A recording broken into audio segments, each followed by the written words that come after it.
welcome to the deep dive. We all definitely hit those points where pushing forward just feels incredibly hard, like wading through mud almost. And, giving up seems like the easiest path. Today, we're digging into what our sources say about getting through those times. It's not just about sheer grit, but also recognizing the progress you've already made. Yeah. That often gets missed. Exactly. Yeah, our sources really point to this ability to persist, through the setbacks, perseverance, we call it. It seems to be a major difference maker. You see it in the big stories, obviously, like Thomas Edison. One source actually went into detail about how a key moment for him wasn't just trying again and again, but shifting how he looked at the failures. He started focusing less on why things didn't work and more on like what tiny little variations showed any kind of promise. Oh, interesting. So it wasn't just stubbornness. No, not at all. It was more like adaptive persistence informed by these little glimmers, like you said. Okay, so let's unpack that Edison example a bit. Yeah. It's more than just he tried 1,000 times. It sounds like the source you mentioned really flags up this strategic shift, focusing on those tiny glimmers. That's fascinating because it changes perseverance from just being headstrong to being, well, almost like a learning process, constantly adjusting based on little bits of data. Precisely. And, the sources are clear. This isn't just for Nobel Prize winners or inventors. It's just as crucial in everyday life. Think about a student struggling with, I don't know, calculus, or someone starting a small business, hitting those early roadblocks, or even just trying to build a healthier habit like exercising regularly. It's that consistent effort, guided by even small insights or wins, that really builds momentum over time. Right, which links perfectly to the next big point. Our materials really hammer home actively noticing the progress you're making.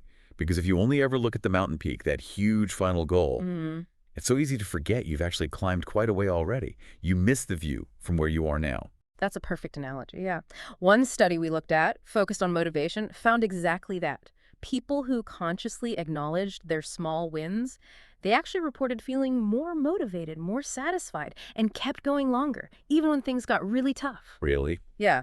They used language learning as an example. Yeah. So instead of getting bogged down by all the words you don't know, celebrating that you can now order coffee or understand a simple question, that's tangible proof you're moving forward. Okay. So it's about reframing, Mm. focusing on the gain, not the gap, even tiny gains. And our sources even suggest practical ways to do this, right? Not just thinking, good job in your head. Exactly. Things like keeping a really simple daily log, just jotting down one thing you accomplished, Mm. or using some kind of visual tracker for a project, making progress visible, tangible. Making it visible, I like that. And what's really cool is how this creates a kind of positive feedback loop inside your head. You see the proof that your effort is actually doing something, even small things. And that reinforces your belief that you can actually do it. It gives your brain these little hits of encouragement. Yeah, like fuel. It shifts that internal voice from, ugh, I'm still not there, to, hey, look how far I've actually managed to get. That makes so much sense. You're essentially building up evidence against the doubt. Mm. Okay, so related to that internal voice, our material also talks a lot about mindset. Cultivating a positive one seems crucial. Yes, definitely. And a big part of that, highlighted in several sources, is this idea of reframing negative thoughts.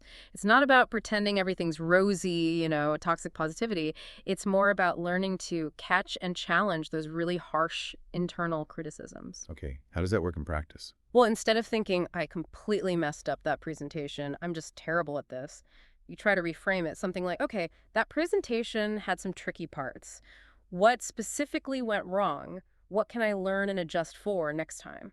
I see. So it shifts from a fixed negative label about yourself to something more analytical, Yeah. growth-focused. Exactly. A growth-oriented perspective. You're turning the critic into more of a coach. Right. And building on that internal support, the sources also really stress the importance of external support systems, the people around us. Oh, absolutely.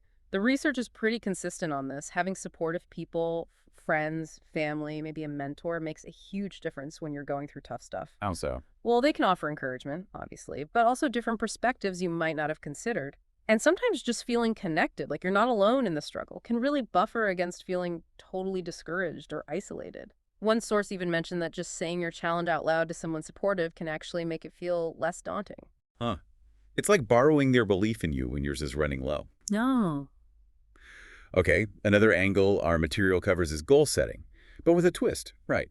They need to be realistic, but also flexible. Yes, exactly. Realistic and flexible. Setting these massive, rigid goals right at the start can backfire. If you don't hit them immediately, which often happens, it's easy to get discouraged and just quit. Right. So, breaking big goals down into smaller, genuinely achievable steps is key. That lets you have those moments of recognizing progress we talked about. And the flexibility part is crucial because, well, life happens, doesn't it? Things rarely go exactly to plan. Tell me about it. Being able to adapt your plan or timeline without seeing it as a total failure is vital for staying in the game. So it's more about aiming for forward movement rather than sticking blindly to plan A, even if plan A isn't working anymore. Makes sense. Mhm. And this connects nicely to another point, self-compassion. Yes, being kind to yourself, especially when you stumble or face setbacks, it's incredibly important for building resilience. Easier said than done sometimes, though. Oh, definitely.